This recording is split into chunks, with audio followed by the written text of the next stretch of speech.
Ryan? Okay, calling to order the open meeting of the New York State Athletic Commission. It is 11:20 a.m. on Tuesday, July 11th, 2017. Present are Commissioners Indidi Massey, John Signorilli, and Judge Edwin Torres. Their presence constitutes a quorum of commissioners. Also present is Executive Director Kim Sumbler, Chief Medical Officer Dr. Nitin Sethi, Assistant Chief Medical Officer Dr. Angela Gagliardi, Matthew Delaglio, and Legal Counsel Ryan Sakis. The first order of business is the approval of the minutes of the Commission meeting of April 13th, 2017. The minutes, as well as an agenda for today's meeting, has been provided to the Commissioners prior to this meeting. I read the minutes and the agenda for today. Last night you guys sent me. I approve them. Make a motion to approve the minutes. Second. Previous meeting. Okay, all in favor? Aye. Aye. Aye. Okay, all opposed? The motion carries and the minutes are so approved. I'll turn the agenda over to Executive Director Kim Sumbler. Thank everyone for being here today. First order of business is the discussion and approval of the revised medical manual as approved by the MAB on June 28th. Each of the commissioners were provided with a copy both by email last night, and you should have a copy in front of you right now. Introducing Dr. Nitin Sethi, who will go through the agenda or the items that have been updated in the manual. Thank you, Kim. So, Commissioners, as you know, the medical manual had not been updated in a while. So, we really went over the entire medical manual. We have updated it to reflect our current procedures and policies. This manual was presented to the MAB twice. We elicited suggestions from the MAB members, re-revised it, and finally the medical manual, which I'm going to present to you today, was approved by the MAB members in our last meeting. So I'll just briefly, you have the manual in front of you. I also want to go over the things which have really been changed since the previous manual. So if you come down into, we just organized the manual differently. So the way we worked on it was part one was the medical requirements for licensure. The idea was that a boxing promoter, a boxer, an MMA athlete can have a quick look at the manual and decide and determine what are the medical requirements for licensure. So part one is that, and part two reflects the additional medical policies and standards. So I wanted to bring your attention to page number 3, which is medical eligibility of combatants. As you know, New York State is one of the few commissions in the country which actually has MRI requirements. So we don't ask for a CT scan, we don't ask for any type of MRI. We actually want a particular type of MRI to be done with a particular sequence. MRIs, you can have different sequences, and these sequences look for different things. Like some sequences are most specific for picking up signs of traumatic brain injury, some are not. So we have basically said we either want a 1.5 Tesla or 3 Tesla magnet MRI, and we have listed the sequences, the susceptibility weighted imaging, T1, T2 flare, DWI, and gradient echoes. Remember, the reason why we have done this is we are trying to determine the brain fitness to fight. How many of these fighters who are applying for licensure are fit to fight? Especially of concern is the fact people who have prior TBI, prior injuries to the brain, we need to pick them up, we need to prognosticate, because what happens later on as they continue to fight, that's very important. So the MRI requirements are not just designed to exclude somebody, it's also designed to prognosticate the fighter. Do you have signs of prior TBIs, have those years of professional fighting left behind any scars in your brain, and that's what the MRI requirements have reflect. So no major change except that. As you know, in New York State, we need an MRI scan within 3 years of any bout. That has not been changed. I want to bring your attention to page number 4, which is an eye requirement. Dr. Sethi, I have a question. We keep a record of past testings, right, to compare, like you said, size, Yes. things like that, Yes. with the fighters? Okay, great. Yes, we do keep Excuse me, I records. hate to interrupt, but it's incredibly stuffy in here. Is the air conditioner working at all? That's great. Well, Impossible. the air does not work very well in this room. We did turn the fan on, so hopefully we can get some air movement. Very uncomfortable. Get some air in. Never seen it like this. There we go. Thank you. Okay. So I'd like to bring your attention to page number 4, which is the eye examination.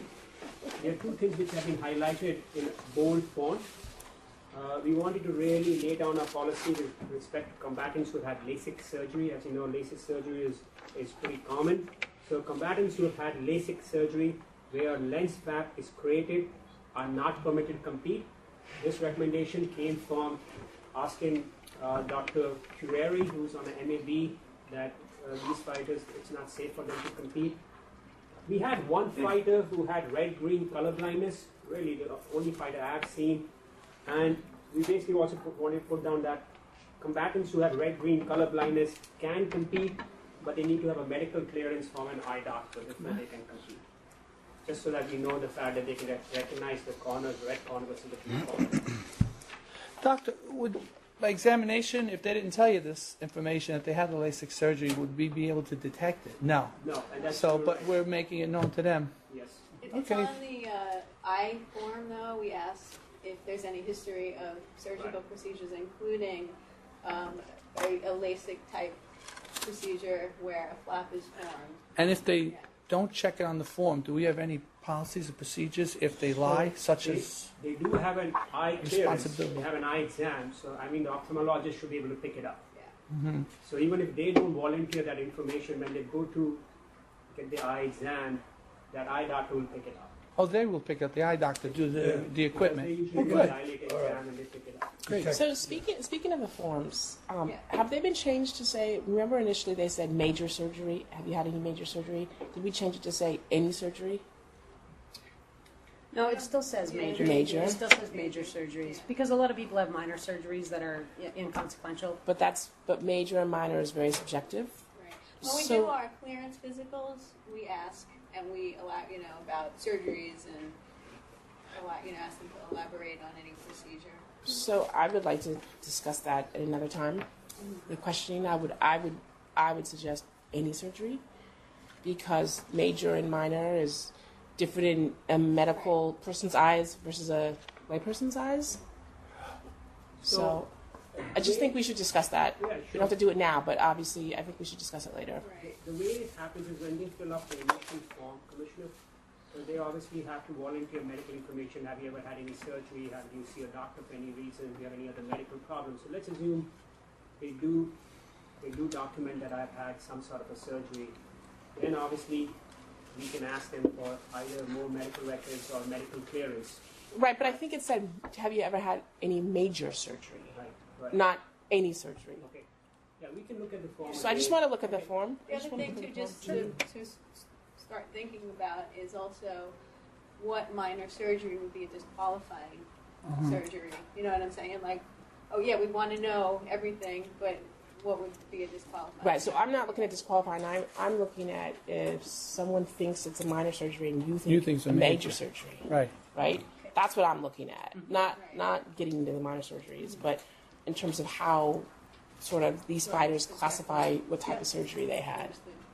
Do we have any guidelines if someone, athlete, checks off whatever it is, no surgery, something, and then we know they're lying? What are our guidelines? Like in the incident that happened in Buffalo. That would be more of The an implants. administrative discussion taken on a case-by-case basis, because the medical consequence is, are they fit to fight Are they or fit to not? fight? But as far as did they lie, and is there an administrative now consequence that will So if they follow? did lie, we would handle it administratively. Yes. Yes. Good. Yes. Liars. No lying. So I want to bring your attention to blood testing, which is on page 4. And actually, please go to page 5. As you know, right now what we are requesting till recently was they need to have serology for hepatitis B, hepatitis C, and HIV. That is unchanged. But till recently, we are also asking them for a CBC, that's a complete blood count, but we also wanted what are called the coagulation parameters, a prothrombin time, a PTT, and INR. And what we were finding was a lot of these boxers and MMA athletes were coming in with basically healthy people with slight derangement, 0.1 derangement on the prothrombin time. We are sending them out for a hematology clearance, and basically the hematologist will say, this is just a slight deviation from the normal, nothing to be done. So we really looked into the fact, does us requiring a PT, PDT, INR really make really add to the value. And we determined it did not. So what we have done is to make things more practical. All we are asking now is a complete blood count with a platelet count, and we have taken out the requirement for prothrombin, PDT, and INR. And like I said, this was MAB members agreed with this, and so that's the only change which has been made. We have taken out the requirement for prothrombin, PDT, and INR from that. The importance of this is what? For clotting factors, right? Is that it? The importance of this was that we don't want a boxer who has a risk for bleeding. Hemophiliac, yeah. Hemophiliac. Some people have some impairment of That's clotting important. factors. Good. Exactly, from fighting. So that's the reason was that. Okay. Thank you. Now the fifth point, urine testing. Nothing really had changed. Just the language has been changed, and this sentence has been put inside. We wanted to highlight that the use of illicit substances, performance-enhancing drugs, represents a grave and growing threat to the integrity of the competition. And the New York State Athletic Commission is in the process of formulating a comprehensive drug policy for combat athletes who fight under the jurisdiction of the New York State Athletic Commission. So we are working on this. We are trying to make a comprehensive drug testing policy. Where we ideally like to test combatants both in and out of competition. And once we have that in place, we'll come back and present it to you. Thank you. I want to bring your attention to page number 6, which is a high-risk combatant. Now this has been changed. So as you know, we are getting people who classify as high-risk combatants. And these are combatants which have been highlighted who fall into any one or more of the following categories. They're 40 years or older in age. They have 6 consecutive losses in any manner in any professional combat sport. So it doesn't have to be just boxing or MMA, because we have athletes who are crossing over. So if they have had 6 consecutive losses in any combined sports, whether it's boxing or MMA, they become a high-risk combatant. If they have 3 consecutive losses by a TKO or a KO, if they have a 1 year of inactivity from their professional career, and they have 10 losses or more as a professional combatant. If any of these conditions are there, when these medicals are reviewed, that fighter is tagged as a high-risk combatant. So what we want to do is we want to make sure these high-risk combatants are safe and they're fit to fight. So we have said that initial testing may be required to determine their neurological fitness to fight and the cardiovascular conditioning to fight. So either Dr. Gagliardi or me might ask for an MRI of the brain with this 2 different types of imaging. These 2 images which are there, SWI and GRE, just to let you know, this is the most sensitive imaging to pick up microbleeds in the brain, small amount of blood in the brain, which is the evidence that they have been having traumatic brain injury in the past.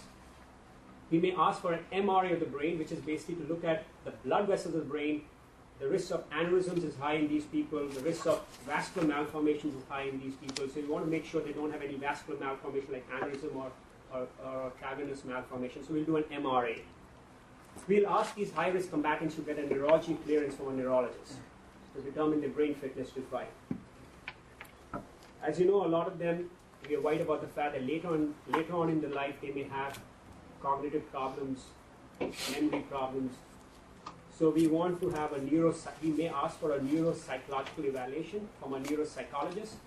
If any of you don't know what a neuropsychological evaluation is, it can be administered in 2 ways. Either you can take on the computer, which is what is called impact test. And right now, a lot of the professional leagues, like for example the NFL, every player at baseline before the start of season gets a neurocognitive evaluation on the impact test. That's their baseline. If they get concussed, they are not allowed to return back to play till they take the neuropsych evaluation again and come back to the baseline. So that's kind of the idea behind that we'll either have an impact test or we do a formal paper and pen neuropsychological evaluation by a neuropsychologist. If that neuropsychological evaluation says this 40+ year old athlete is having attention problems, cognitive problems, memory problems, well, then I will consider he should fight. For his own sake, he should not fight. So that's the idea of doing the neuropsych evaluation. Also, we worry about the heart, so we'll do a cardiac evaluation by either a primary care physician or a cardiologist. And then we might do some additional blood testing like lipid profile, thyroid profile. So that's how we are making sure that high-risk combatants are safe. So Thank you very much. how are we determining which one of these tests? Who determines which one of these tests must be taken, if any? So You? this is You determined two? by Both of both you? of us, Yeah. and we may ask for some, not all, Commissioner. We may ask just for the MRI and the MRA, or we may say, no, you need to see a neuro. So it's not that everything has to be done. Yeah. Some of them will be asked on a face-to-face basis. Okay. Thank you. So the page 7, what Dr. Gagliardi really did, and this is great, she basically summarized that into a table form. So if somebody's in a hurry, a promoter, an athlete, can just look at this chart, and this basically in a small tabulated form tells you the medical requirements for licensure, the MRI, the EKG which we need, an eye exam, the blood testing, the urine testing for illegal drugs, and a physical which is conducted. I want to bring your attention to page number 9, which we have added on to the medical manual, and this is the New York State Athletic Commission. This is the New York State Athletic Commission team procedures on fight day. So we just want the fighters to know and the camps to know what to encounter from the medical team on fight day. So as you know, nowadays the medical team is consisting of nearly 7 doctors. We usually have 7 doctors in every event.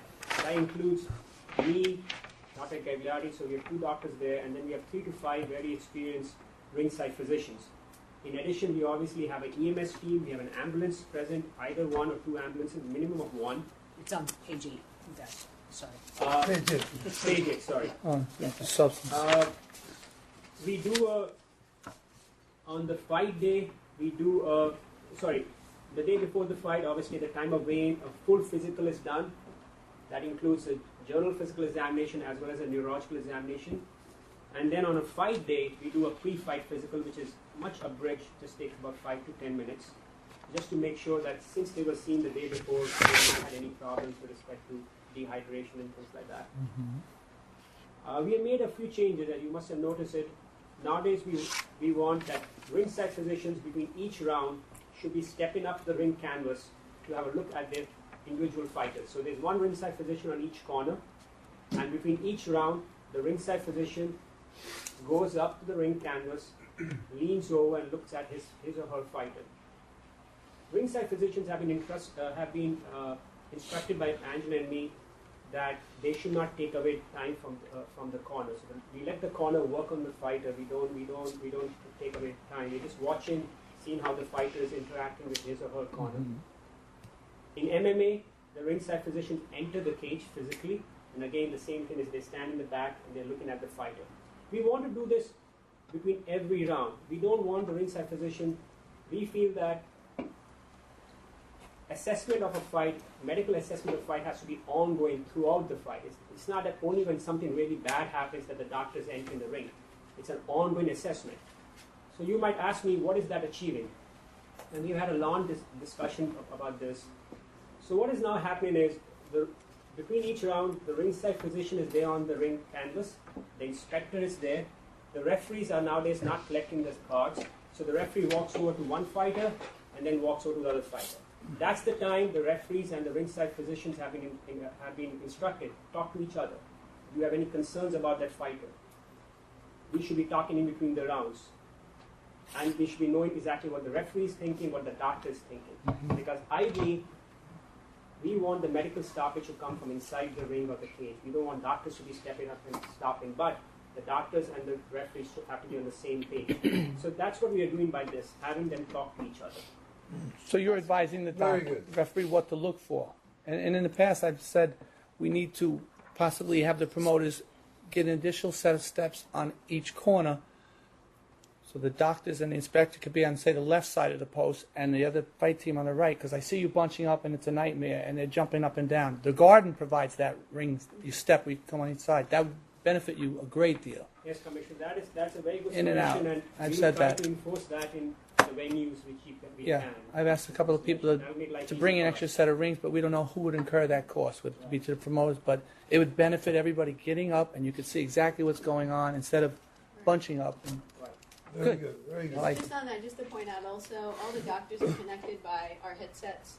So communicate? Right. So whatever happens during that encounter, like they might tell Nitin or I what's happening, or we need to look out for, or we Good, should you're all stop advising this each other. Exactly. So we communicate because this way, because we have a number of different doctors from different specialties there. So we, that particular doctor might not be a neurologist, or it could be an arm injury. Good critique. Yeah. Yeah, so for example, it's we're worried about the fact that this guy might have some sort of an ankle injury.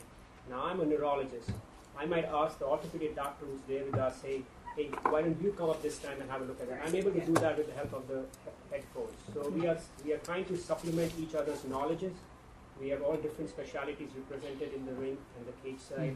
That's where you're doing that. One point I want to highlight, which I think I would like to advise in our approval, that's already been approved by the MAB, is that we have instituted some things which are called timeouts, and we really struggled with how to get this thing done. The idea of timeout was, let's assume there's a concern that a fighter might be injured during the fight is going on.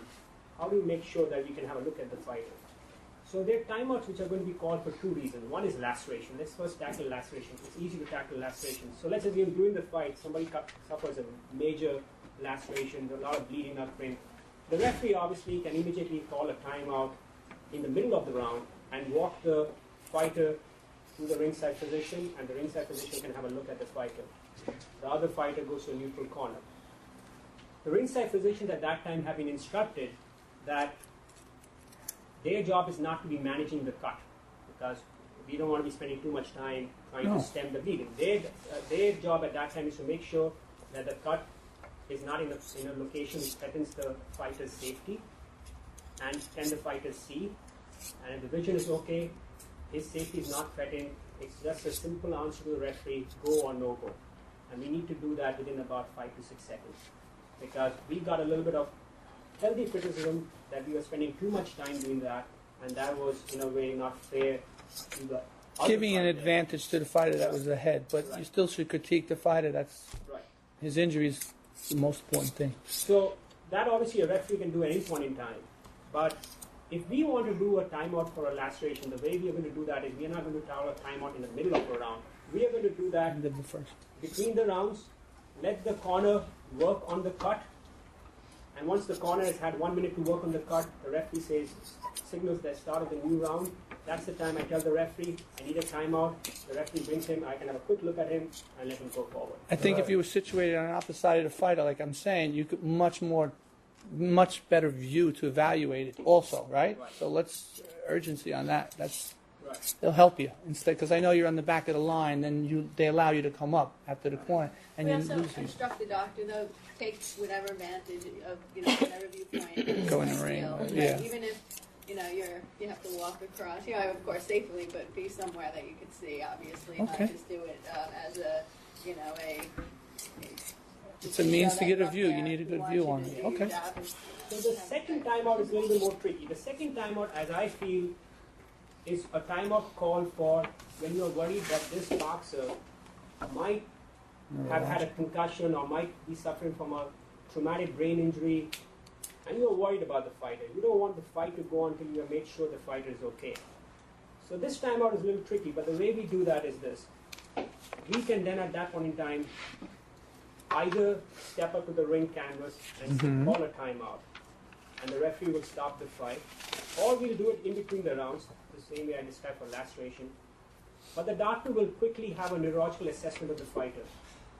Is he complaining of any headache? Is he making eye contact? How is his balance? Do you feel he's concussed? And then we make a call, can this fighter's safety continue or not continue? That's where, obviously, as you know, there's no perfect solution to this, because when we do a timeout in the middle of a round, we are going to get criticism that, listen, the next punch would have knocked this guy out and I could have won. Why did you call a timeout at that point in time? So it's something which we are not taking lightly. We are only going to do this if we really, really at that point in time are worried about a fighter. Could you use the referee's evaluation too? A quick referee, you know how the new procedures, they do two movements. They have them step forward and they either give them a hand command or step to left or right.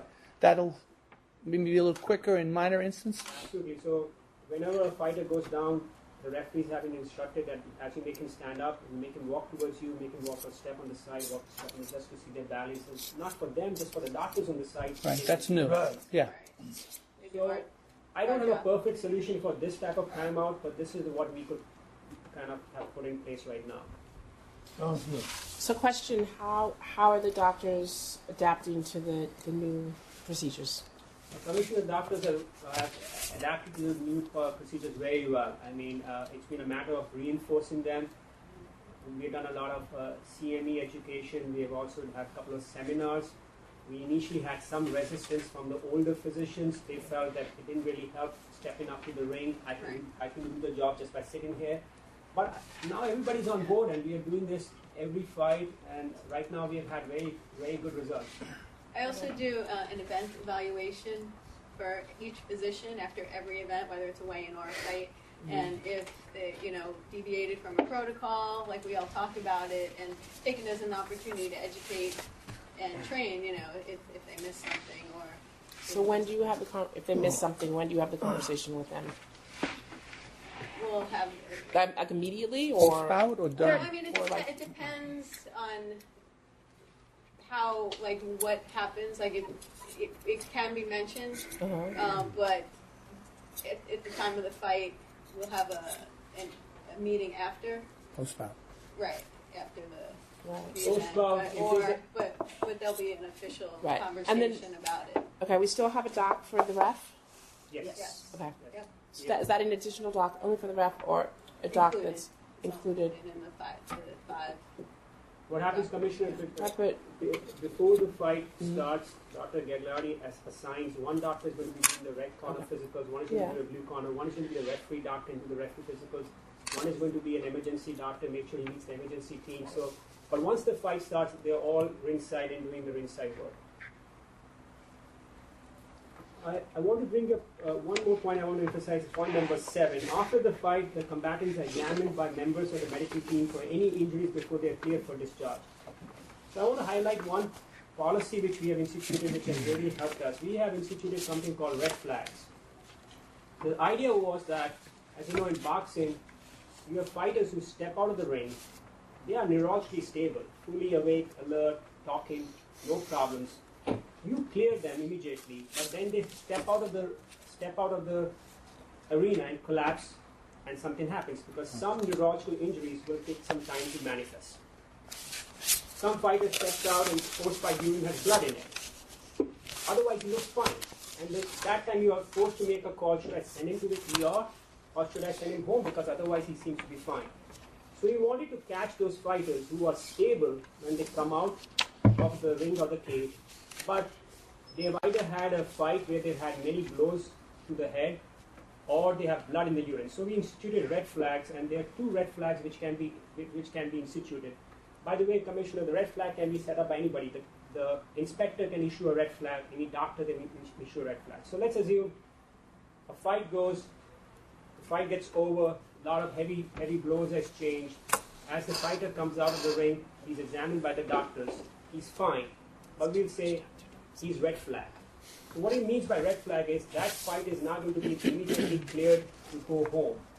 He's going to be watched in the commission room. Inspector will remain by his or her side, and a doctor will come back after 5 or 10 minutes, reassess him.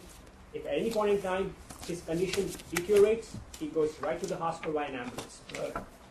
Same thing is for blood in the urine. If he has blood in the urine after the fight and he's otherwise stable, he's not going home.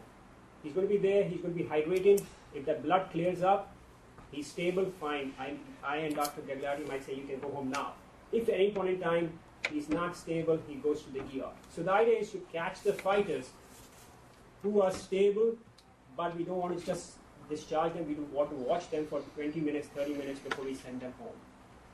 That red flag has been going on for the last 4 or 5 months, working very well. We have made sure that no fighter goes home or is discharged without due observation. And the reason we came with the red flag is we have 7 doctors there, we have 2 ambulances, we have EMS, we are very well equipped there. Right. I'd rather watch them there than just send them out in the home where nobody is watching them. So now I'll go forward. Nothing I'll has. just point out, if they do go home, we give them great anticipatory guidance. I mean, they have hospital information, Right. they have what to look for, when to follow up with their own doctor, or whom to follow up with, as far as which specialty. So, they're educated. A list of all the hospitals in the Yeah. vicinity, list of phone numbers. So everybody goes home with some sort of a discharge instruction.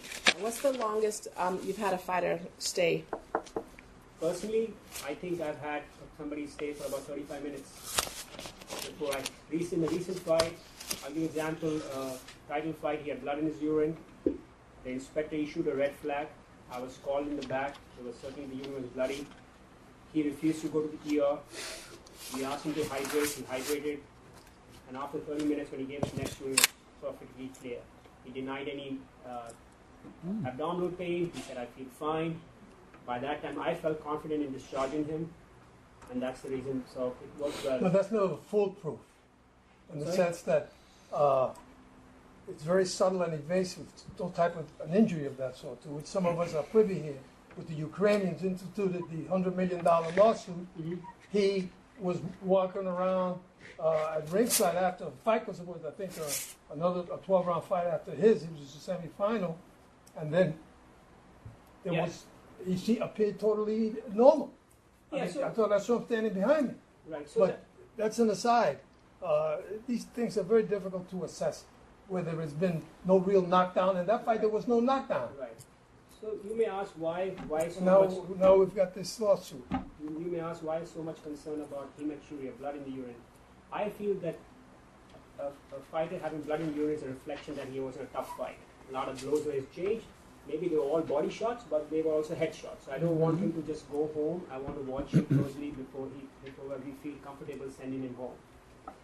By the way, all of this goes out if there's somebody who collapses in the ring and that's a pressing emergency. We have a full medical evacuation plan. Then he just goes right from the ring or occasionally. Fast track everything. Yeah. So that is not a problem. The problem is the ones who are stepping out, looking good, and then collapsing. I've said in the past many times, Dr. G, about if we notice blood in the urine in the pre-bout, what are we doing? Would anything working on that? We'll try and critique that, at least so we have some. We had a cold early in the week, some indication it wouldn't be, because they do train a lot. We mentioned it to the inspectors that please let us know Yes. if there's even discoloration in the urine. Right. We want to look at it and see what potentially could be, and then it would likely be a DQ, but Yeah. we would talk about it. We actually, that was a great suggestion you gave us. So what we did was that Sorry. everybody who has a pre-fight physical, at the time of the pre-fight physical, they are seen by the doctor and they're seen by the inspector. Mm-hmm. The inspector gets the urine. The doctor is not going to sign off till the urine has been inspected. So if they have urine before, if they have blood in the urine before the fight has even started, I agree that's a DQ. That fight is not going on. Because they're training constantly up until that fight, and they probably have more abuse training than that. But okay, you've got some policy. Good. Thank you. So I'll not take too much of time. So if you go down to the banned substances, the only thing which we have highlighted is we want to make sure that we don't have a therapeutic use exemption for testosterone. We don't accept anybody to have androgen or anything like that. There is no therapeutic use exemption. We just want fighters to be clear about that. We also kind of slightly modified our non-steroidal anti-inflammatory drugs policy. As you know, a lot of fighters are taking medications for pain at times. We want to make sure that they don't take anything which makes them prone to bleeding. So we have clearly said that you can't take any non-steroidal drug within 1 week of the event. And we have listed the common pain medication which people take. As you can see, we've also listed the different types of names because everybody knows these medicines by a different name. And we have also said in the last sentence, if you are not sure whether the painkiller you are taking, Tell us. tell us, ask us, please don't take it, ask us, call Good us and point. tell us, can I take this, can I not take And this? these are all by the urine test can detect all this. No, not this will be detected by the urine test. Disclosure. Good. A brain injury sustained during a fight does not reflect itself in blood in the urine. No, Right? sir. No, No. Okay. Going on to braces, I think Kim was instrumental in tidying up in updating our braces policy because with MMA the braces are different. So we have just highlighted what happens with respect to braces in MMA. So combatants are allowed to wear a knee or an ankle sleeve during a bout under the following condition. One, that the sleeve does not give the combatant any competitive advantage. The sleeve does not pose any danger to the opponent. And the combatant without the sleeve is medically fit to fight. And we also highlighted the fact that elbow sleeves are not permitted in MMA. So we just put down our policy of a different policy for boxing and different policy about braces and sleeves for MMA. Next page, which was the Wait, Doc, the sleeves, they have no devices to them. It's just we'll call it It's an just the elastic band. neoprene sleeve. Because we had that issue with the Cotto and Yeah. Foreman fight, and we allowed him to wear it, and his knee was blown out. It was, and that doesn't give an advantage, the support to help them stand up? No, it doesn't. It's just the elastic thing. It It's really just- doesn't. Will we evaluate them a little bit more pre-bout, maybe, Yes, a we little look at all the ortho? sleeves pre-bout, Okay. they're effective. So the breast implant policy now, obviously, as you must have heard in UFC in Buffalo, we had this issue where we had a combatant who had breast implants, and we are not aware of this till she came for the pre-fight physical. As our medical manual stood till now, breast implants were not boxers with breast implants were not permitted to fight. Obviously, the sport is changing. There's MMA there, and we have a lot of MMA athletes who do have breast implants. So we look closely at to see what exactly is the danger from a breast implant rupturing during a fight. Dr. Gagali and I did a lot of research. We talked to a lot of people. What we figured out was that breast implants can rupture. They have ruptured during mammogram. They have ruptured during accidents. That's it and done. The older breast implants, which were made of saline, were more prone to rupture than the ones which are made of silicone. So what we really figured out was that even if a breast implant ruptures during a fight, it does not pose any immediate life-threatening danger to the combatant. All what the doctors instruct is, go to your plastic surgeon or your regular surgeon.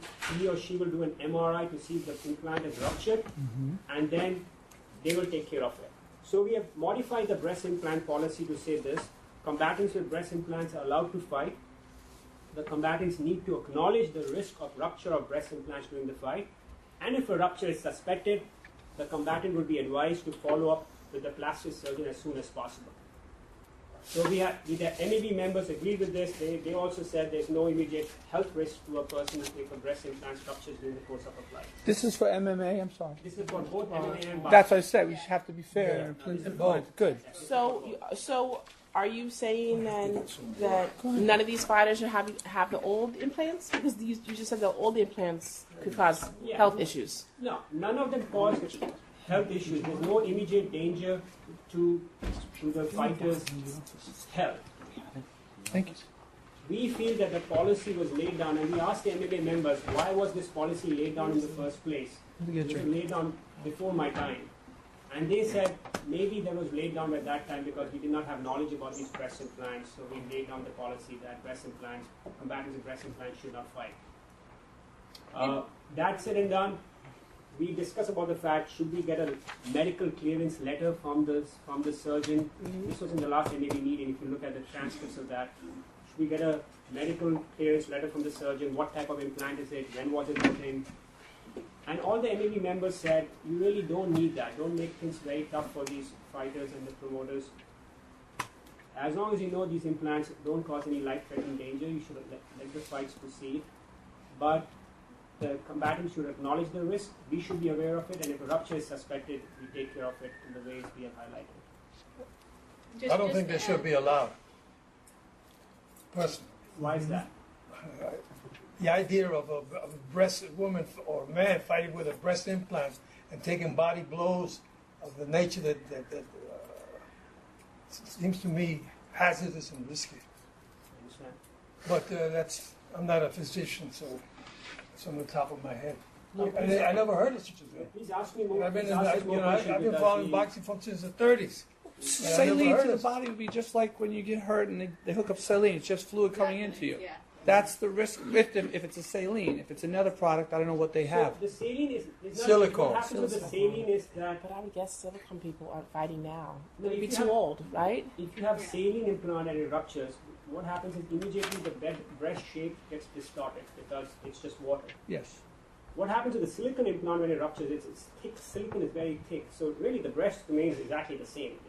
Even the combatant might not know it's ruptured. They The describe it only like way a to gummy find it is bear. an MRI. That type of. That was the you know. buffalo discrimination. So in the in the body, what risk or no risk does it present? We found out that there's no immediate life-threatening risk to the fighter. So far. So I agree, absolutely. That's why I said there have been instances where these things have ruptured. Now that they don't rupture, they do rupture. From a fighting perspective, would there be any advantage or disadvantage? There's no advantage? The only time that we may potentially disqualify someone is if the size of the implants Mhm. are just like preventing the person from moving. You know, like sometimes they're excessively large. Mm-hmm. That's the only time that might be a consideration for potential disqualification. But you know, again, that would be taken on a case-by-case basis. It's rare. That's interesting. That's just to say if someone naturally was large. Well, but we're talking about the risk of a larger, excessively large implant is more prone to rupture than one that's more anatomical. So it's Yeah, a right. rupture Yes. risk. Also, I think Commissioner, like what we found out from other commissions is like Nevada and California have been allowing athletes with breast implants to fight for many, many years. Mm-hmm. And their feedback was that they had yet to see a rupture during a event. So yeah, and that the studies have shown that it's the force that needs to be generated to actually cause damage to these implants is excessively high, more than a woman, a Thank you so female much. fighter can generate. I was going to put them. Thank you, Matt. Okay. I think it gives an opportunity for more fighters that were restricted now to enter our sport. right. And Because it- no risk. we also one of the things which came up was why you're allowing boxers, why you're not allowing boxers with breast implants not to fight, and why you allow MMA. Yes, So you can't discriminate. You can't just discriminate. It's the same that, sport, so we basically. really Yeah. Look at it. We just go forward. The only thing that, with respect to fluids at ringside, we have basically just highlighted the fact that at ringside you can only take authorized water, which is authorized by the commission from the promoter. You can't just take whatever water you want. Is this, can we go back to page 13? Is this new? Is that why it's highlighted? The cost and fees for testing? The costs and fees for medical testing be borne by the promoter? this Is that new? Absolutely, this is new. Okay. Sorry, I did not went over that. Earlier on, Prior the to commission used to September 1. commission used to pay for it. Now the promoter pays Okay. for the cost of Okay. testing. Okay. Yeah. I want to highlight in the water section. I want to highlight the use of IV fluids from the time of weigh-in till the event is prohibited, other than for medical reasons, and that too after permission of the New York State Athletic Commission. We had a recent event where there's concerns where somebody had taken IV fluids and posted a picture of that on Facebook or on there. The problem with IV fluids is the fact that we don't know what exactly they're taking. Respect to performance-enhancing drugs. So IV fluids are not permitted. We've just made it very clear you can't take IV fluids unless it's for a medical reason. We need to ask the permission of the New York State Athletic Commission. Want to take your attention to medical suspensions and prohibitions.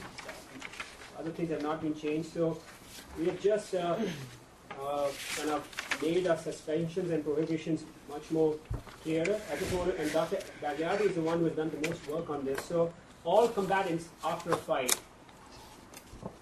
even if the combatant is fine, he won the fight, gets a mandatory 7-day administrative suspension. That's a 7-day rest period. They're not supposed to fight for 7 days or spar for 7 days. That's a 7-day just rest period.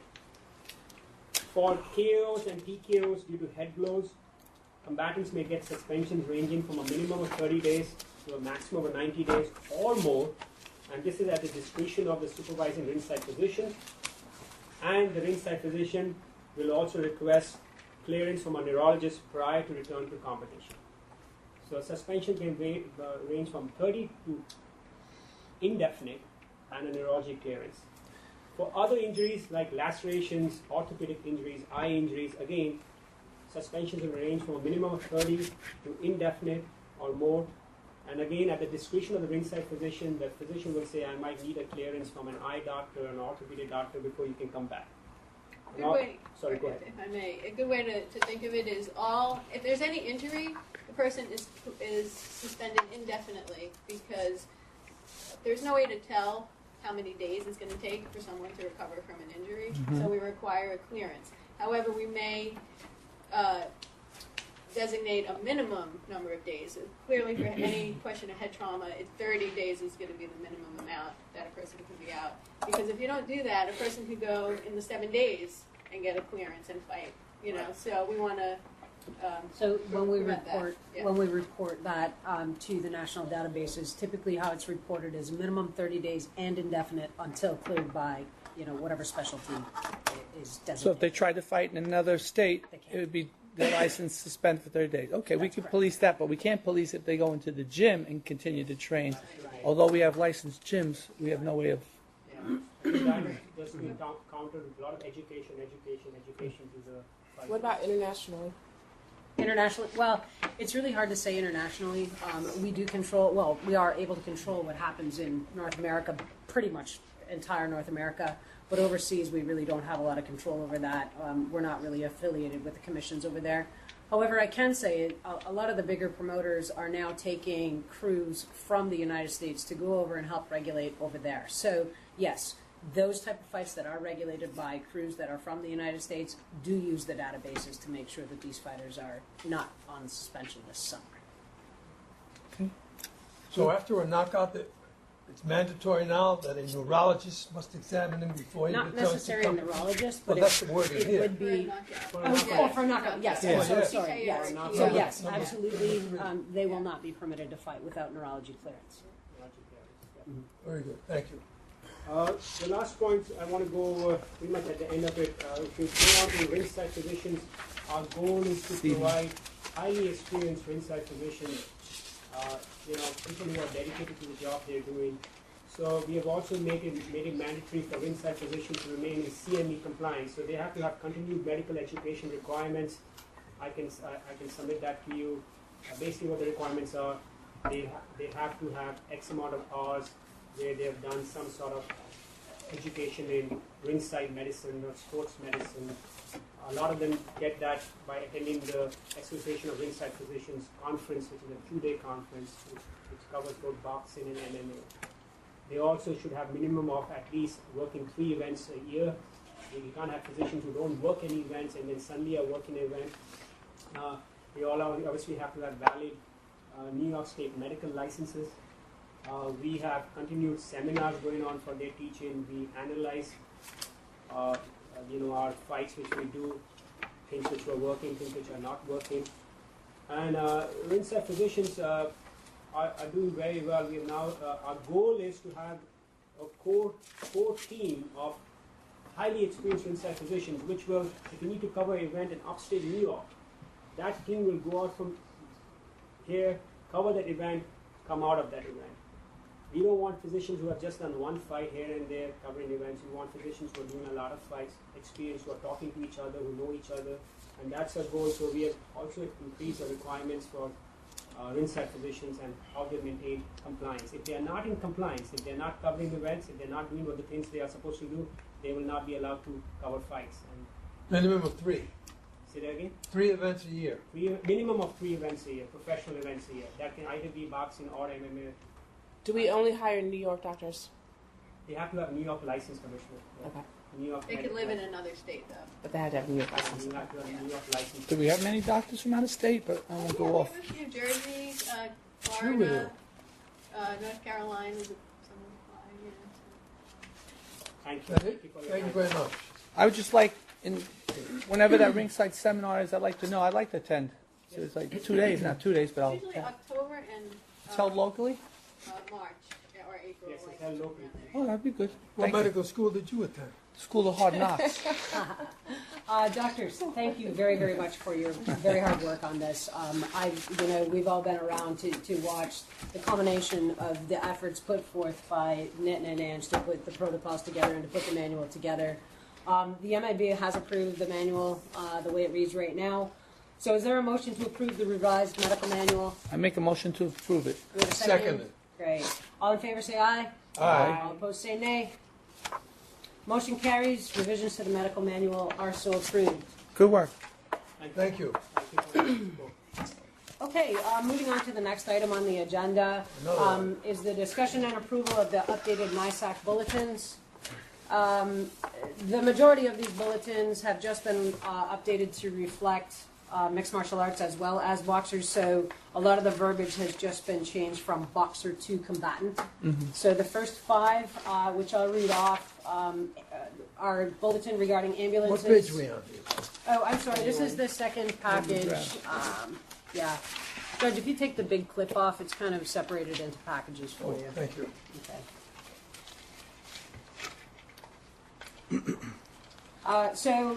Bulletin 2014-3 is ambulances at combative sport events. You can just see that we have taken out the word boxer and boxing and used combat sports in lieu of that.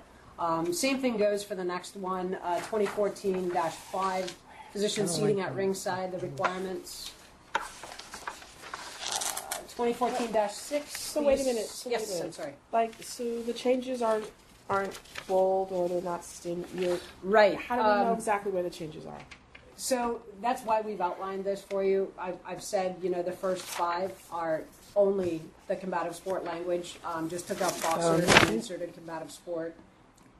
Anytime you see combat sport, it used to say boxing. Right.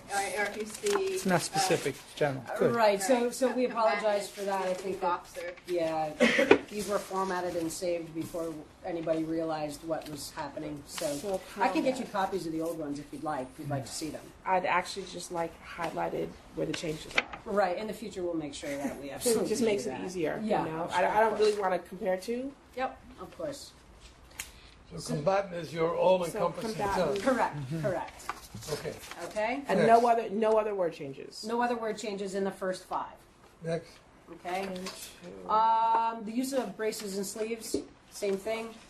Just was updated to reflect MMA. Flags and banners was also updated to reflect MMA. Should we allow the poles? I'm sorry. Should we allow them with poles in the ring? We didn't. I remember Mr. Hoover had an issue on that, and he was right. We had 2 camps that were very violent, and we said we could bring the flags into the ring, but not the poles. We actually have instituted other policies to try to control the camps and anybody that goes back of house now. That's something that we'll discuss. But we're concerned with we're discussing the banners and things in the ring. You know what I mean? It's like it could be used as a weapon. You never know. People get angry. There's a lot of things that can be used as a weapon, though. Right. So why don't we just remove the poles and just their flag is enough? They're going to be. Do you think that's possible? I think it's something we could look into. I truly don't feel that it's necessary, but we can certainly look into it. Just say if we think a pole is hazardous, it's at our discretion to say, no, you can't bring it into the ring. So I don't know. it's I there. don't read that wordage. How about let's flag and discuss another time? Yeah. Yep, we can do that. No. Only because we came across that incident and it was a dangerous evening. We didn't want it to occur. Okay. Thank you. The disclosure of use of drugs, medications, and supplements has been updated just to reflect combatant as opposed to boxer. And the last one, the combative sport officials fee schedule. What we did, we initially had 2 schedules, one for boxing, one for MMA. We first just combined the 2 so that it's one document for officials fee schedules. And then I just wanted to point out another little part that we did reflect on the MMA schedule. You can see across the top line where it talks about the first wording is combined purses, and then underneath the referees, in brackets it'll say, assigned to the main or title bout. That used to just say assigned to the title bout. Now most MMA, as we know, the belts belong to the promotional company as opposed to belonging to a sanctioning entity. So titles, mains, sometimes we'll have a promoter who may want to pay the lesser fee because they're calling it a main event instead of a title bout. So we've kind of encompassed both the mains and the title bout to make sure that the officials are compensated appropriately. Okay, and that was the only change to that. Very good. So I have a question back on some of the language change combatants. I know also changing some of the titles, the headings of the paragraphs, because I know in the past, like for example, the breast implant was under a boxing heading. Yeah, so if you look through the medical manual, we've basically done the same thing with this. Actually, I think that was done prior to this meeting, was it not, where we changed? Yeah, so we changed a lot of the verbiage in here to reflect MMA as well. So we did take out boxer and inserted MMA. So there are specific, when any policy doesn't apply to both sports, we divide them in here. So if you look at sleeves and braces, you'll say that there's a specific verbiage for boxing, and then there's specific verbiage for MMA. But I'm talking about the headings. I'm talking about the headings where these fall under. In the bulletin, you mean? Yeah. You know what I'm talking about, They're just Ryan? listed on the internet as bulletins. Right. They're Headings not in what broken down, document? yeah. But Like- when we in Buffalo with the breast implant, it was under a heading. Oh, right. It was under the heading that said Yes. boxing, and so that was That the was MMA, actually Manual. the old the manual. manual. Yeah, right. yeah, so the So- manual has completely been updated, so the headings and everything The have all headings have been updated. updated. Okay, that's what I Yeah. want to make sure. Yep. Okay, if there's no further questions on those, do I have a motion? Just a comment, apropos of first, I think today's paper had a piece on Floyd, on Mayweather, and I think he's honoring about 400 million.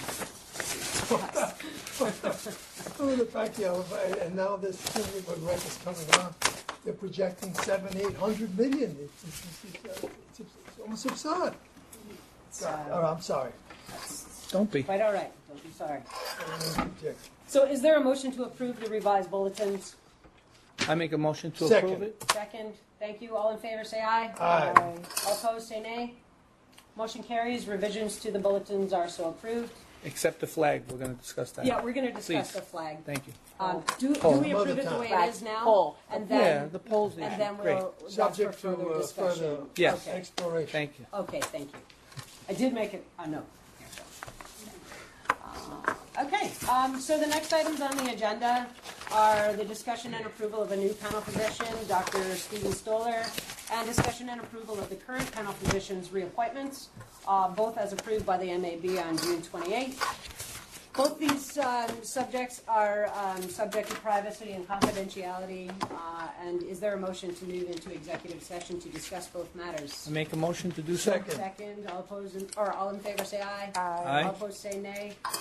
So, just so everybody knows, we are gonna mute our recording, and we will be moving into executive session in I'm a just gonna run down the different hall and back room, in so that we're minute. deviating a little bit from normal procedure. Okay?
Thank you for your patience, everyone. We're back, obviously, from the executive session. Do we have a motion to move out of executive session and return to open session? Please, I make a motion. Second. Thank you. All in favor say aye. Aye. All opposed say nay. Okay, so during the executive session, we discussed the application of Dr. Stephen Stoller. And we also, is there a motion to approve Dr. Stephen Stoller? Yes. Second? I second it. All in favor say aye. Aye. All opposed say nay. We also discussed the reappointment of our current team of ringside physicians. Is there a motion to approve? Yes, I make a motion Yes, to approve. Second. Thank you. All in favor say aye. Aye. All opposed say nay. So motion carries. Dr. Stephen Stoller will now join our team of panel ringside physicians. Motion also carries, and the reappointments are so approved for the following panel physicians. If you actually, if you want to go ahead and read that list, that would be great for the record. Doctors, Laurel Clifford Amadori, Alex Arroyo, Nick Beatty, Bennett Brown, Charles Everly, Jennifer Galjor, Jeff Kaplan, Ozric King, Gilliam Lomas, Mark Mirabelli, Donald Nash, Robert Polofsky, Rosanna Sabini, Rufus Sadler, Celine Thumb, and Kevin Wright. Great, thank you. Okay, next item on the agenda is the NYSAC event report, and I'm going to ask Matthew DeLaglio to go through the past and future events on our calendar. Thank you, Kim. This year so far we've had 8 total boxing events, 2 MMA events. Our last event was June 24th, as most of you are aware. That was a Bellator event. That was their first MMA event with us in the state, which was a great event. Upcoming events, this month alone we have 4 total events, 3 boxing, 1 MMA. Starting this Saturday, July 15th with the Bell Entertainment boxing event at Nassau Coliseum. Following week, July 22nd, UFC event at Nassau Coliseum. Following week after that, July 28th, Star Boxing at Paramount and Huntington, New York. That's a boxing event. And July 29th, the following day, another Bella Entertainment card at Barclays Center in Brooklyn, New York. That's our event coming up this month. All officials, inspectors, deputies have been assigned. We continue to work daily with all promoters completing these events. Thank you. Anything What is coming to August? the garden again? What does August look like? August right now, we have one event that was just scheduled last week, August 11th. MMA or boxing? What is Boxing. it? Boxing. Wow. Where? Oh, My That's in correct Manhattan sense. Center. Who? Real Deal Boxing. The first time in New York? Yeah, No. first time. Yeah, okay. So in terms of MMA, we've had UFC, Bellator, what was the other one? Just UFC and And, Bellator. and No. World Series. World World Series. Series. World World Series. Series. I thought you meant Yeah, this yeah, year. Yeah. That was our third. So we've only had 3 different We've had Events. 3 different promoters, yes. promoters for Yeah. MMA. And MMA events, we've had how many total? 3 for the year so far? Two since January. Two. of this year. Right. Okay. Okay. Okay, it's good to see us at Nassau Coliseum. We haven't been at that venue in 30-something We're years. excited to go there. Yeah, Tyson was the last fight there. They Yeah, did a good job. Matt and I, we went. Yeah, it's nice. Yeah. very good. What else? Okay. Thanks again, Matthew. Any old business to discuss? New business? Can we possibly get a little signage for the room? This is like a very dry, I've said it before, something, some flags. We're in a dry office. It appears like we used to have it was very, just in, Didn't there used to be some flags or something? Yeah, in the he was corner? very nice. It's used by multiple divisions. Oh, that's why. It's a matter of Oh, I see. shuffling Right. back I and see. forth. We'll try for Try. the next meeting. We'll try for the next one. Announcements, What are you, an notifications. interior decorator? What is this? Nothing. What was that? Announcements, notifications. Notifications? Nothing. So she wrote. That's all Okay, she is there a wrote, right? motion to adjourn? Yeah. Motion to adjourn. Second. Okay, all in favor? Aye. All opposed? Yeah. Okay, the meeting is adjourned.